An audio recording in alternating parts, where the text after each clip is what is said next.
Y voy a compartir en pantalla el PowerPoint del día de hoy, que como les comentaba, eh, pues va a abarcar el final del capítulo 2 y todo el capítulo 3. Eh, Voy a poner pantalla completa, pero me avisan por favor si se están pasando las diapositivas o no, porque el otro día me pasó que se quedó pasmada la pantalla y no avanzaba, entonces por fin me avisa. Nada más un comentario, hasta arriba dice caputlo, Caputlo. y en lugar de capítulo. Se le fue el dedo ahí. Capítulo. No, ahí dice caputlo. Ay, diantres, pues no sé dónde. Yo veo. Hasta arriba, hasta arriba. El archivo Cuando del archivo. grabé Sí. el archivo. Bueno, Bueno, ok, ok. venga. Bueno, eh, sí pasó la diapositiva, dice final del capítulo 2. Genial. Entonces, pues lo que ya no discutimos antes de Semana Santa fueron pocos puntos, eran unas páginas las que nos quedaban pendientes y las resumí en esta única diapositiva. Allí se comentan cuestiones religiosas respecto a Einstein y Berzón. En particular, pues nos comenta la autora Jimena Canales que para Berzón el catolicismo era la culminación del judaísmo y que pues al final de su vida decidió tener un funeral católico y que se bautizó y todo y que bueno, hay tensiones entre estos dos personajes también respecto a cuál era su actitud respecto a ser judío, porque ambos eran judíos, pero lo eran en diferentes grupos y con diferentes posturas. Entonces ese es el primer punto. El segundo punto, que ya se anuncia desde el segundo capítulo, es que a Berzón se le acusa de anticientífico, pero en el prefacio de su libro que escribe contra la teoría de la relatividad de Einstein, este libro que se llama Duración y Simultaneidad, declara con todo cuidado que no se opone a ningún hecho que se ha observado y que sí quiere dar peso a la experimentación, como por ejemplo a los experimentos que hacían Michelson y Morley, que son muy famosos porque querían encontrar el éter. Y bueno, batallaron muchísimo porque pues no existe, pero hicieron muchos intentos de experimentos para detectarlo. El punto aquí es que Bergson no se opuso a la faceta física de Einstein. Lo que ponía en cuestión es que esa teoría que debía ser física estuviera adornada o agregada con cuestiones filosóficas que no estaban bien cuidadas. Entonces, lo que dice la cita de Bergson, que me parece muy interesante, es que la física debería ayudar a la filosofía, abandonando expresiones que inducen al error y que se arriesgan a confundir a los propios físicos sobre el significado metafísico de sus opiniones. Es una cita muy buena. Más adelante vamos a volver a tocar estos puntos y yo creo que vamos a poder discutir. Permítame un momento porque están tocando la puerta dos personas más para entrar a clase. Listo. Bueno, el tercer punto que estaba en esa última parte del capítulo 2 es que ambos autores, tanto Einstein como Bergson, fueron cambiando o refinando sus afirmaciones. Por ejemplo, Einstein al final de su vida ya es más cuidadoso y cuando habla de la verdad la escribe entre comillas para reconocer que esa verdad siempre estará ceñida por sistemas conceptuales. Esto es algo que ustedes como filósofos ya conocen, que descubrió la genialidad de Kant, ¿no? Decir que todo la experiencia está permeada por nuestros conceptos. Y conforme Einstein se fue haciendo filosóficamente más culto, pues ya fue más cuidadoso en sus afirmaciones y de la misma manera Bergson se fue haciendo más culto respecto a las diferentes versiones de la teoría de la relatividad Y como vamos a ver, pues al final ya aceptó que quizás sí podía haber ciertos efectos relativistas que pues al principio él no conocía y después ya reconoció, ¿no? Entonces este es el tercer punto, que no se trata como de un debate de un día, sino de muchísimos años en los que los propios personajes pues fueron aprendiendo más y expresándose de mejores maneras.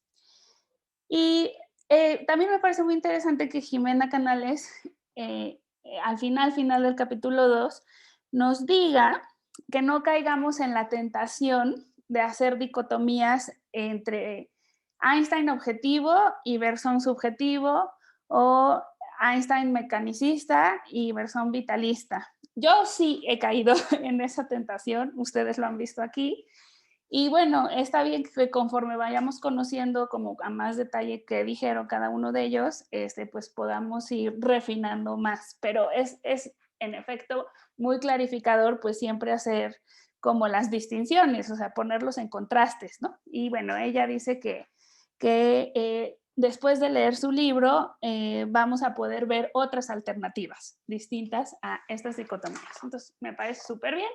Vamos a ver si es cierto conforme lo vayamos leyendo. Y ahora sí, pasamos al capítulo 3. Pues están estas frases sobre el tiempo y el dinero para abrir el capítulo 3. La autora Jimena Canales dice esta frase que me parece buena: la modernidad es la incapacidad para dominar el tiempo y el dinero. Y pues está la famosa frase de Benjamin Franklin de que el tiempo es dinero.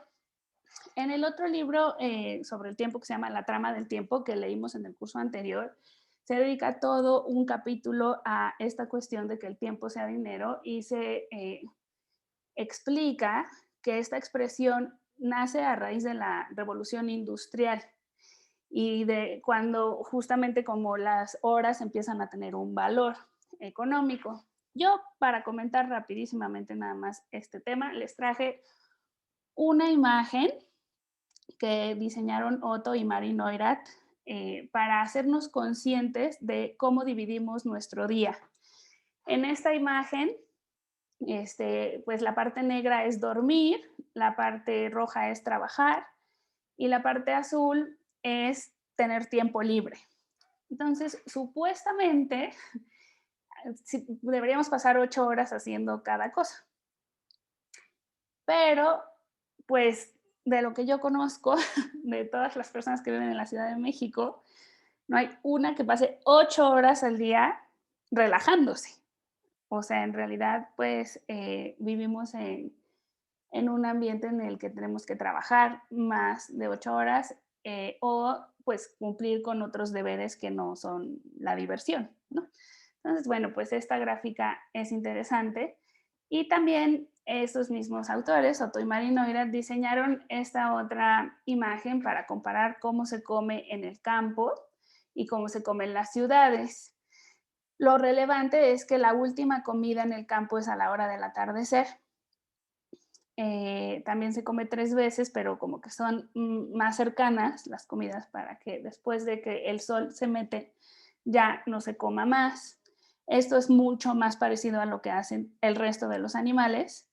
Y ya en las ciudades, con luz eléctrica, lo que nosotros hemos hecho es recorrer el horario de la última comida y pues nos acostamos mucho más tarde y demás. Entonces, mi postura, nada más como opinión, no estoy aquí elaborando ninguna teoría, pues es que más bien el dinero nos ha dominado y ha hecho que nuestros tiempos estén calculados conforme a ese dinero que necesitamos para vivir en esta sociedad. Y por eso hemos alterado incluso nuestros tiempos en el cuerpo, en las comidas, en el sueño, etc. Entonces, bueno, eso pues nada más para abrir. Y también para abrir en la primera página viene la famosísima frase de San Agustín, donde se pregunta, ¿qué es pues el tiempo? Aquí me falta una comita, pero ya ni modo. Después del pues va otra coma. ¿Qué es pues el tiempo? Si no me lo pregunta nadie, lo sé, pero si se lo quiero explicar a la persona que lo pregunta, no lo sé. Esto está en el libro 11 de las Confesiones.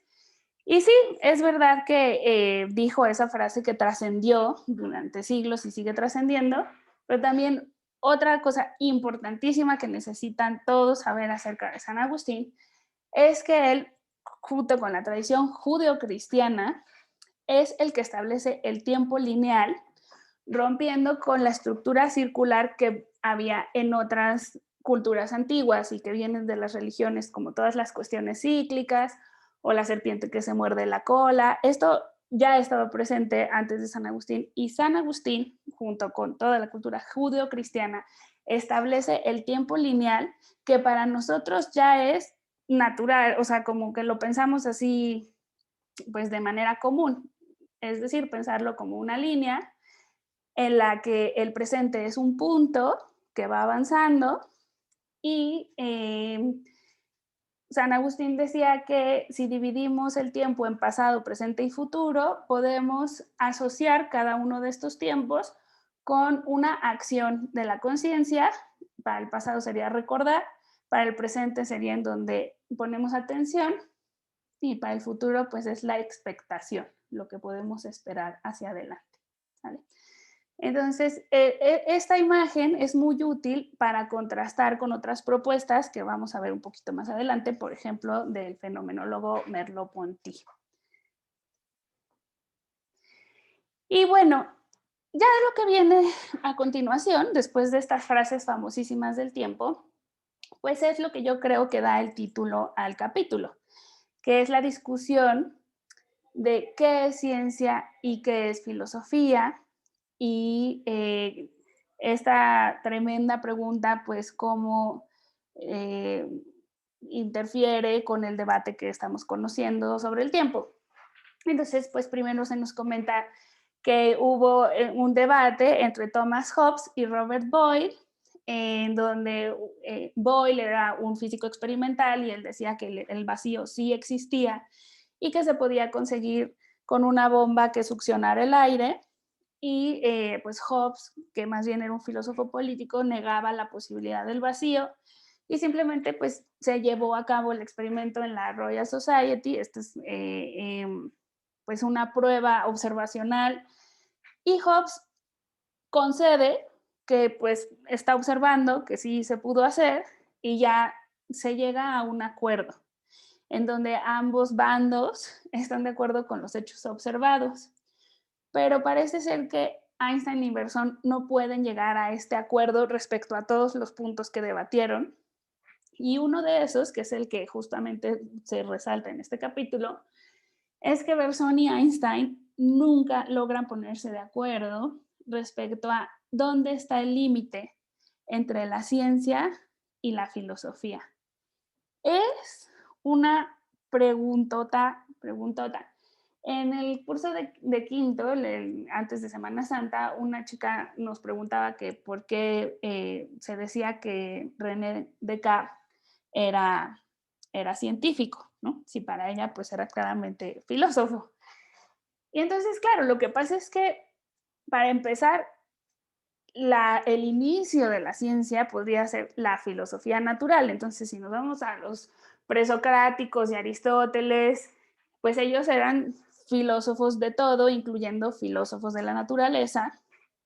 Y está muy bien que Jimena Canales aquí nos explique que hubo un momento en la historia en la que se decidió que ya no se le iba a llamar filosofía natural a estos estudios de la naturaleza, y que se le iba a empezar a llamar ciencia. Esto, pues, según nos explica, ocurrió en 1830, que es como cuando se vuelve a utilizar. Porque yo había escrito nacimiento de la palabra ciencia, pero no puede ser, porque esto ocurre en una sociedad que ya se llamaba la Sociedad de la Ciencia. O sea, la palabra se usa desde muchísimo antes. El caso es que en 1830 se acuerda que ahora les van a llamar científicos a esas personas que suelen hacer filosofía natural, y que a la palabra filosofía la van a dejar exclusivamente para otros temas que no tengan que ver con naturaleza, como son la moral, la política y la metafísica. Entonces, bueno, aquí vienen unas frases como antiguas, en donde, por ejemplo, Tomás de Aquino dice que la teología es la más excelsa de todas las ciencias. Esa frase en este momento pues ya no nos hace sentido, pero sí se entiende si sabemos que el conocimiento ha ido cambiando de autoridades. En algún momento, pues en donde estaban los libros, era en las bibliotecas de los conventos o de las personas religiosas, eran quien poseían el saber. Y entonces, incluso el concepto de objetividad se adjudicaba a lo que dijeran en misa. ¿Por qué? Pues porque eran las personas que informaban a los demás y los demás por acto de fe les creían, porque pues ellos eran los informados, los que leían. Y eso y ahora ha sido reemplazado por esta imagen de los científicos informados, que son los poseedores del conocimiento y a quienes les debemos de creer, ¿no? Bueno, entonces me pareció bastante interesante esta escisión, por lo menos de la palabra ciencia, para que ya no se le llamara filosofía natural y sobre todo para que ya no incluyera la palabra filosofía. Y la preguntota que lanza este capítulo es si la teoría de la relatividad era ciencia, nada más, o si era filosofía, o si era ambas cosas. Creo que la opción de que sea solo filosofía está descartada. O sea, o es ciencia con filosofía. Y pues creo que la podemos ir respondiendo esta pregunta a lo largo del curso, pero es muy buena. Incluso es muy bueno el cuestionamiento de decir si es posible hacer ciencia sin compromisos filosóficos, aunque los científicos no lo sepan o no estén conscientes de ello. Porque cuando se hace ciencia se decide si vamos a considerar que el mundo es determinista o no, o si es producto del azar, o si está formado por ciertas partículas, y todos esos son compromisos ontológicos, pero pues los científicos no los llaman así. Entonces, esta me parece una diapositiva central de lo que venía en este capítulo. Y pues voy a continuar con este chisme de si Bergson es anticientífico o no. Ya lo mencionábamos al final del capítulo 2, pero luego le dedica un ratito Jimena Canales al tema y nos dice que pues sí, fue acusado muchas veces Bergson de oponerse a la ciencia. Y que Bergson preguntó, ¿puede alguien mostrarme una línea en mis textos que se puede interpretar de este modo? Y con la novedad de que sí, yo tengo al menos 2 citas en donde Bergson se ve claramente anticientífico. Entonces se las voy a presumir. Una es esta frase. Detrás de la pesada masa de conceptos emparentados con el cartesianismo está la intuición de Spinoza, intuición que ninguna fórmula podrá expresar. Aquí sí me parece que hay un tono despectivo hacia el proyecto cartesiano de expresar todo mediante las matemáticas. Porque por los adjetivos, ¿no? O sea, es una pesada masa de conceptos que jamás podrá llegar a capturar la intuición de Spinoza. O sea, sí está haciendo una jerarquización. Bueno, entonces, esta es una primera frase que está en la introducción a la metafísica de 1903. Y la otra es mi frase favorita de Bergson y por supuesto que la tengo clara y claro que es anticientífica. Dice lo siguiente, el mundo es demasiado rico y profuso para ser exacto y el concepto matemático del mundo es la más pobre de las inexactitudes. Si la filosofía logra eximirse del afán de la exactitud que se le contagió de la ciencia, si no pretende ser ella misma una ciencia, la filosofía estará en camino de recuperar el sentido de la riqueza del mundo y el sabor de la vida, gozando antes de decir nada. ¿Sí o no? Esta frase es súper anticientífica. Entonces, si alguien más cayó en la provocación de buscar líneas de Bergson, cuando él preguntó en dónde he dicho esto, seguramente se encontraron muchas en las que lo podemos interpretar de esa manera. Pero pues sí es importante que quede claro que de todas maneras leyó mucha ciencia y seguramente sabía más ciencia que muchas personas en su época y, y considera que la ciencia es una herramienta fundamental para millones de funciones. Eh, pero sí, no me extraña que pues lo hayan acusado de anticientífico por estas afirmaciones. Entonces, como les decía, a pesar de esas afirmaciones, Bergson estudió con cuidado a la teoría de la relatividad, a la especial y a la general, y aceptó que había efectos relativistas. Aquí, en este capítulo se menciona a un hombre, André Lalande, que a Jimena le parece que hizo un estudio justo de las posturas de Einstein y Bergson en el debate, porque no aísla como nada más sus frases y las saca de contexto para demostrarnos que Bergson se equivocó, sino que pues los estudió como con mucho más cuidado y con mucho más detalle. Y después de haber hecho eso, él opina que el problema central entre Einstein y Bergson es qué es lo que consideran real. Entonces voy a leer aquí la cita de André Lalande. Dice, la cuestión primordial es saber qué tipo de realidad debe concederse a los diversos observadores que discrepan en la medición del tiempo. Para Bergson, lo real y lo irreal puede fluctuar en la historia, pero para Einstein no. Para Einstein pues, hay una única realidad, incluso si desaparecieran todos los seres humanos, la realidad seguiría allí, con todos los planetas moviéndose en el espacio-tiempo.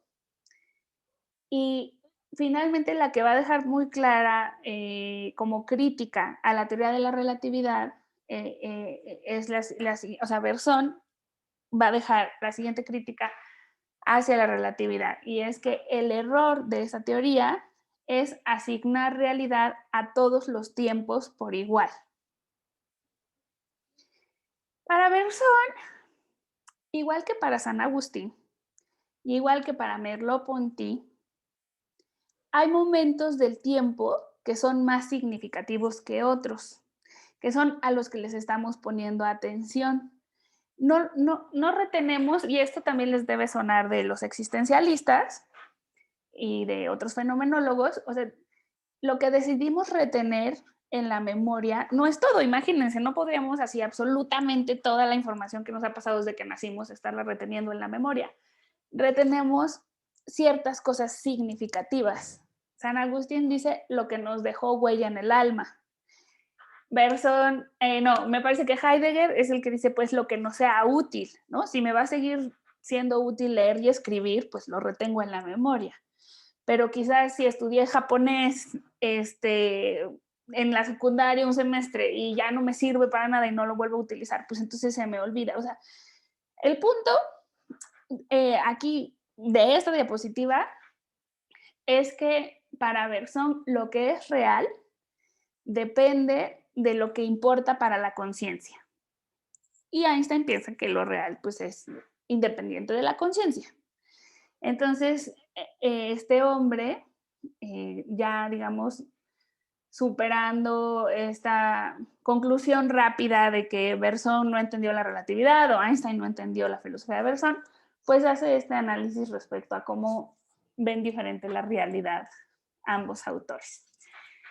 Bueno, y el resto del capítulo lo voy a dividir en tres partes, que son las secciones que vienen.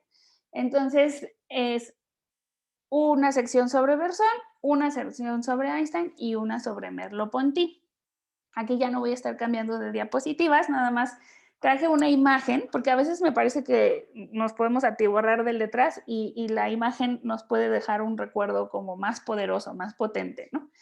Entonces, esta es una imagen que encontré en internet que habla sobre un evento de Bergson y pues tiene esta persona que claramente no es una imagen científica en lo absoluto, Y bueno, pues fue mi manera de representar el título de esta sección que se llama El tiempo de Berzón fuera del reloj.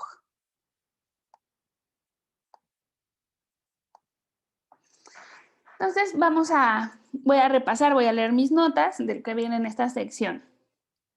Para Berzón, los relojes no podían explicar el tiempo.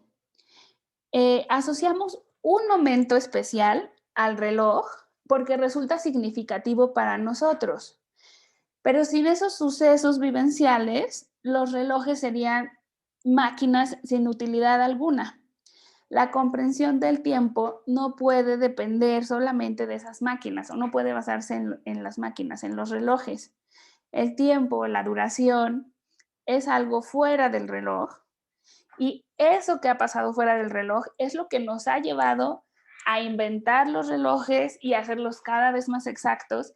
Y justo lo que comentábamos al principio, ¿no? O sea, la revolución industrial y la distribución de los horarios y la decisión del valor de los horarios es lo que hace cada vez más importante la medición del tiempo. Eso en cuanto a las actividades sociales. Y por el lado de entender mejor cómo se mueven los objetos del cosmos, pues también mientras lo hagamos con mejor exactitud, pues más hábiles seremos para lanzar satélites y para tener GPS y todas las cosas que usamos hoy en día, ¿no? Entonces, es algo externo al reloj lo que hace que sea significativo el tiempo y que nos impulse a tener mejores máquinas de medición.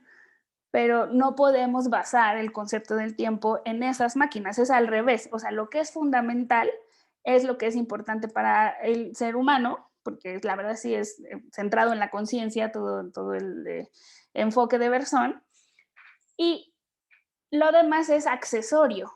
O sea, los relojes son accesorios para dar soporte a la duración. En la duración, considerada como una evolución creadora, existe la creación perpetua de la posibilidad, no solo de la realidad. Esto, pues ya me dirán ustedes qué piensan, pero a mí me sonó incluso como muy aristotélico de estar pensando en la potencia y en el acto. O sea, hay como muchas cosas potenciales y están las que se actualizan.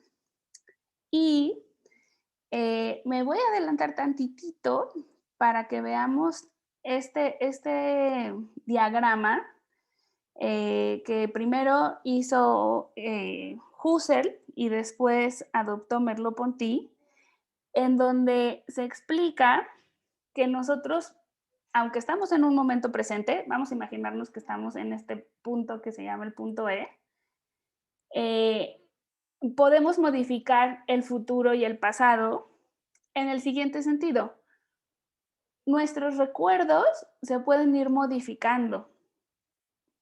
Como les decía, pues quizás vamos descartando los que ya no nos resulten útiles o quizás rescatamos de pronto alguno que ya había quedado muy escondido.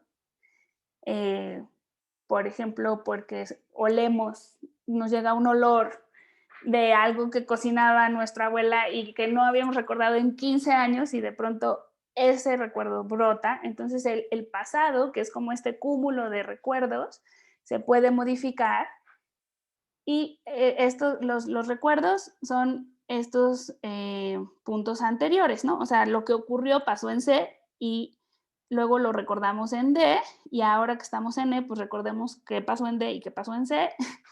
Y luego está el futuro, que es lo que proyectamos, lo que prospectamos, lo que podemos planificar y pues también lo modificamos en la medida en que vamos tomando acciones que se anticipan a lo que va a ocurrir después, ¿no?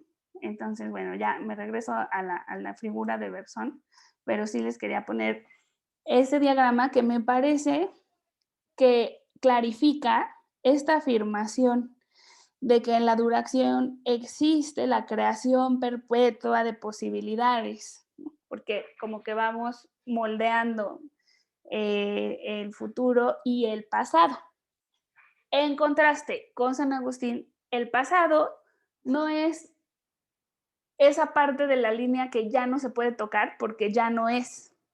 sino que el pasado también se puede transformar.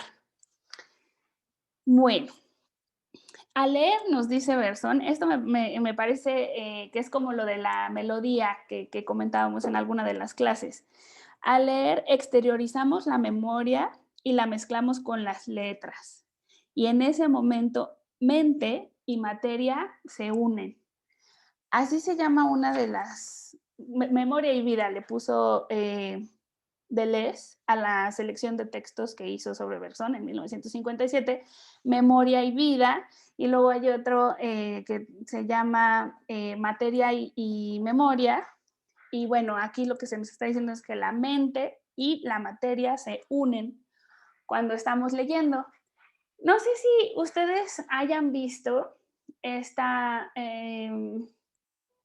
pues prueba de psicología en donde nos ponen textos con todas las palabras como medio cortadas o le quitan una letra o le quitan la última o le quitan una de en medio y de todas maneras podemos leer lo que dice ahí.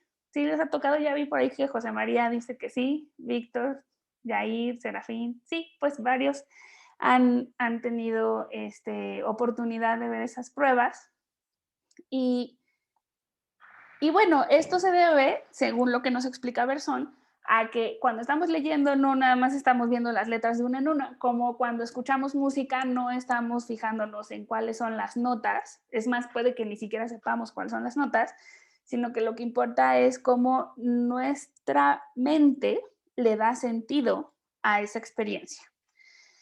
Y bueno, Bergson, la verdad, sí se construye mucho en oposición a Descartes. Entonces, aquí vamos a ver dos ideas que rechazó de Descartes. Una es el materialismo, este intento de conocer el mundo a través de su composición material. Y acusa a Einstein de seguir en ese mismo estilo. Y otra noción que rechaza Bergson, sobre todo como de la ilustración, es la noción de individuo,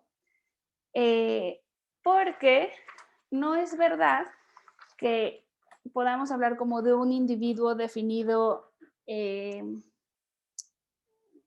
para toda nuestra vida, sino que nuestra personalidad puede cambiar y nos creamos a nosotros mismos continuamente, generando nuevas oportunidades. No sé si les pasó a ustedes, pero a mí pues me resulta como muy intuitivo encontrar puntos de contacto entre lo que nos dice Bergson y lo que nos dicen los existencialistas. Ustedes ya leyeron a Sartre y así, ¿no? En la licenciatura. ¿No? Por ahí. ¿No has leído a Sartre? Más o menos. Hay unos que dicen que más o menos. Jean-Paul Sartre, Heidegger. Bueno, pues esto se parece. El hecho de que nos vamos creando, lo que dicen los existencialistas es que somos seres siempre en continuo rehacer, porque al ser tan imperfectos, pues siempre nos estamos tratando de perfeccionar. Y aquellas habilidades que retenemos en la conciencia, pues son las que nos son útiles para ir como resolviendo esa imperfección.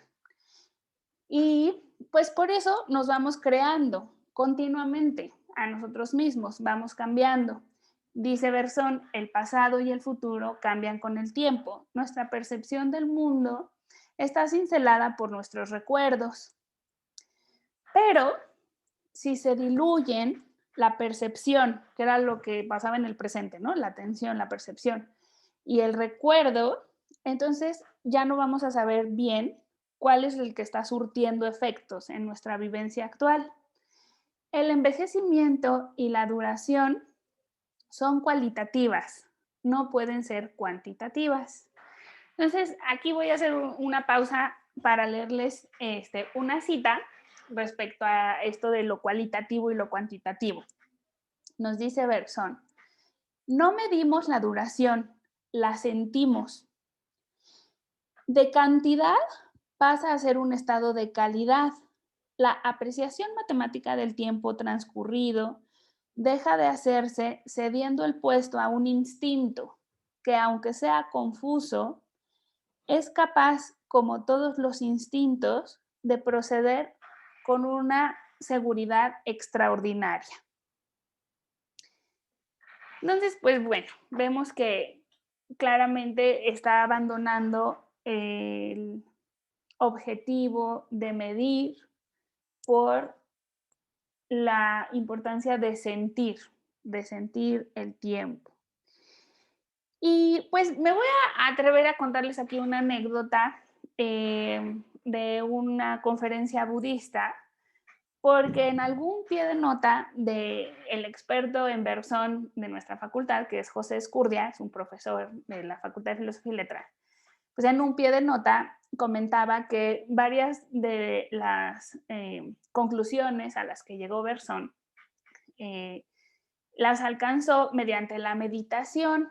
Entonces, pues no me parece descabellado contarles esta anécdota de cómo en una conferencia budista se nos explicó que se funden el pasado, el presente y el futuro. Probablemente ustedes por ahí en alguna frase o en algún momento hayan escuchado este consejo de que hay que poner atención en el ahora, ¿no? Entonces, en la conferencia le preguntaban al maestro budista que cómo podíamos poner atención solamente en el ahora, cuando es claro que pues todo lo que hemos aprendido en el pasado también nos es útil, ¿no? Todo lo que, pues no sé, aprendemos a andar en bicicleta, a hablar varios idiomas, a lo que quieran, ¿no? Y todo eso pues nos sirve. Entonces, ¿cómo es que nos debemos fijar en el ahora? Y entonces el maestro budista explicó que era una mala interpretación pensar que el ahora era el instante presente. Dice, el ahora es todo lo que ha ocurrido, todo lo que está ocurriendo ahorita con todas las personas y todos los objetos y todo lo que ocurrirá. Esa es la percepción del tiempo que tiene una persona que llega a la iluminación. Y dice, no, bueno, pues no sé si ponemos atención en ese ahora, estamos hablando de otra cosa completamente diferente. Y me acordé de esa anécdota al leer esto que nos dice Berzón, cuando el pasado y el futuro ya no se distinguen. Digo, perdón, el pasado y el presente. La percepción y el recuerdo ya no se distinguen, como que se borra. Entonces, bueno, esta es la sección sobre Berzón. Y ahora voy a pasar a la sección sobre Einstein, que se titula El tiempo de Einstein, psicología o física. Entonces, para esta sección tenemos como que olvidarnos de todas estas cosas filosóficamente tan profundas que estábamos hablando hace un momento y nos ponemos en los pies de un científico con sentido común que nos dice, vamos a distinguir entre lo psicológico y lo físico. Entonces dice, todo lo que ocurre en la mente, cómo percibimos el tiempo, todo eso tiene que ver con la psicología. Y bueno, Einstein, que al igual que Bergson, pues se la pasan atacándose mutuamente, Einstein dice, lo que pasa es que los filósofos se la pasan enfrascados en la distinción entre idealismo y materialismo. Entonces, el idealismo, según Einstein, estará asociado como con la existencia desde la mente y a él, pues eso le va a parecer que es psicología. Y por el otro lado tenemos el materialismo, que es lo que ocurre físicamente, lo que es real, lo que es objetivo, lo que mide el reloj. Y lo que sí puede ocurrir en el tiempo psicológico, pues es que de pronto tengamos apreciaciones de que hay momentos que se dilatan más o se contraen. Yo siempre pongo como ejemplo lo que ocurrió una vez que me tocó ver un choque y estaban pues todos vivos, pero una mujer pues estaba perdiendo como sangre bastante sangre por un golpe que tuvo en la frente. Entonces llamamos una ambulancia y después de lo que yo sentí que habían sido 20 minutos, llamé de nuevo y les dije, quiero saber como por dónde va la ambulancia porque pues esta persona está muy mal y ya hace 20 minutos que llamamos. Y me dijeron, no, señorita, usted llamó hace 7 minutos, pero ya van en camino, ¿no? Y pues sí, o sea, si estás viendo una persona que le está saliendo la sangre de verdad, el tiempo parece así como muy, muy largo.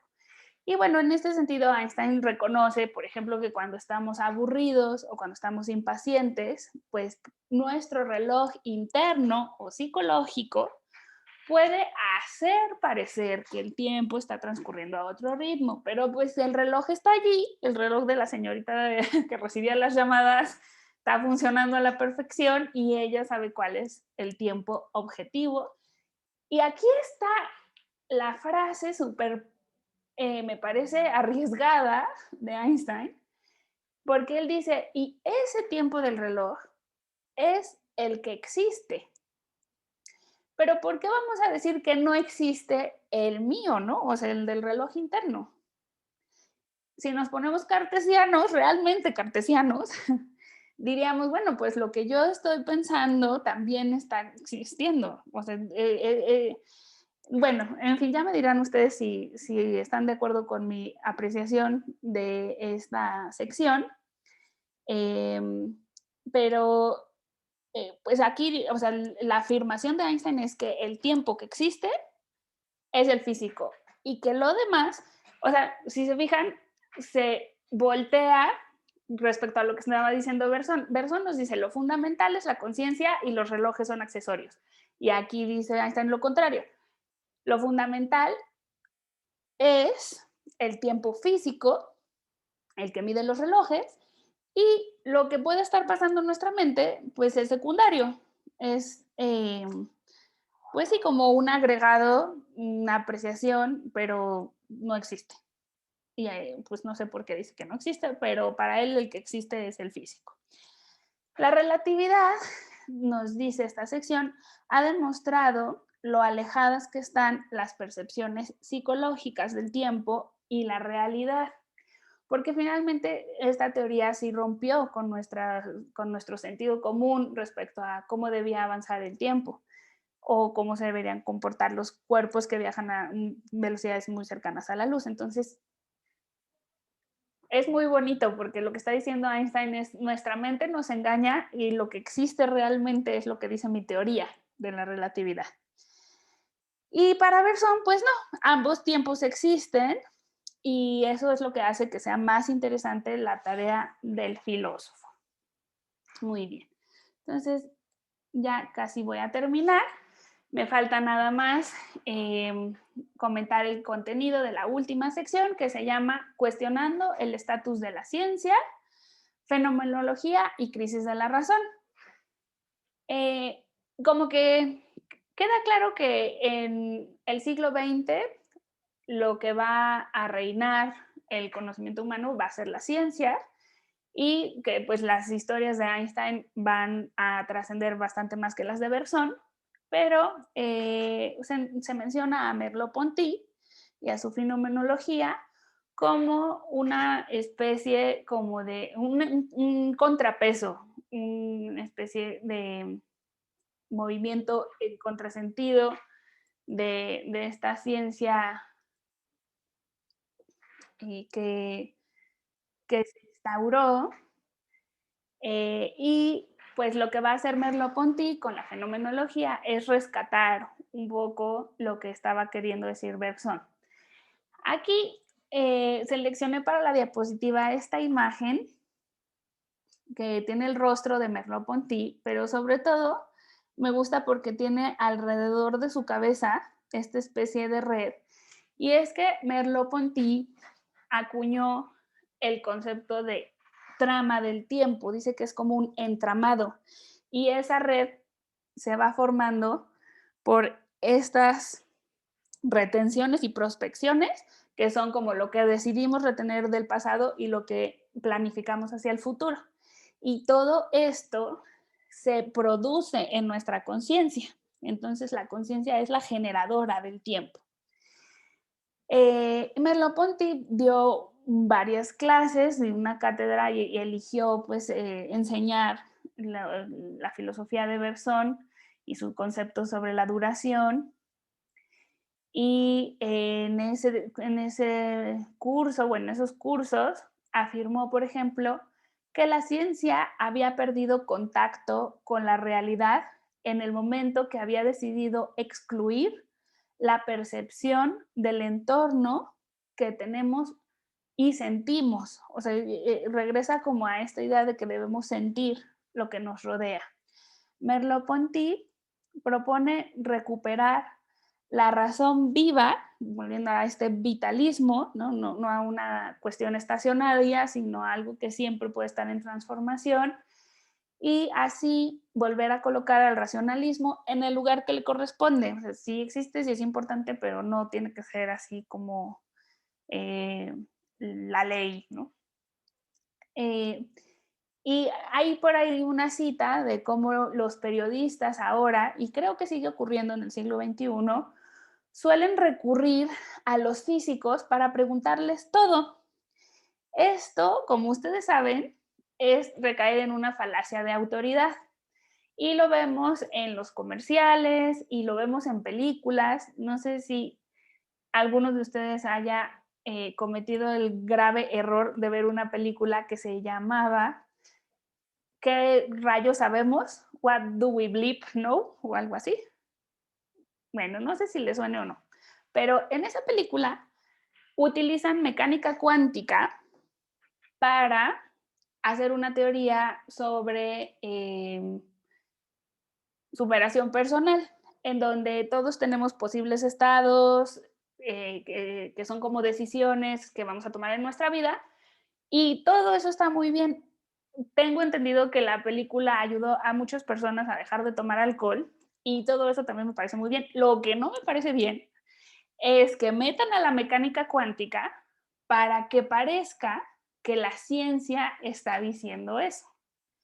Y esta es una falacia de autoridad igual a la que Jimena Canales nos está remitiendo aquí cuando nos dice que los periodistas de pronto empezaron a consultar a Einstein para todo tipo de cuestiones. O sea, cómo se deben restablecer las relaciones con los amigos, la frase de Einstein. ¿Cómo debemos cuidar nuestro dinero? La frase de Einstein. Bueno, pero Einstein era un experto en física, no era un experto en absolutamente todos los aspectos de la humanidad, ¿no? Entonces, bueno, pues esto también se nos comenta aquí de los periodistas. Y lo que hizo Merleau-Ponty en su libro Fenomenología de la Percepción, o sea, fíjense cómo otra vez es poner atención en cómo es el fenómeno para la conciencia y cómo percibe su entorno. Y ahí Merleau-Ponty insiste en la importancia de apreciar los tiempos individuales y reconocer que el tiempo depende de una conciencia corpórea, hasta llegar a esta frase de yo mismo soy tiempo. Entonces, bueno, pues esta sería como el comentario respecto a Merleau-Ponty recuperando a Bergson, para que nos quedemos no con la idea de que Bergson estaba equivocado en todo o que simplemente no entendió la relatividad, sino que pues también dejó un pensamiento que generó escuela y que ha sido retomado por filósofos para hablar de lo que se genera desde la conciencia y desde siempre el punto de vista individual, no físico e independiente del individuo. Entonces, hasta aquí llegaría mi presentación y si les parece bien, pues pasamos a dudas y comentarios. Buenas tardes, doctora. Eduardo Serafín. Sí,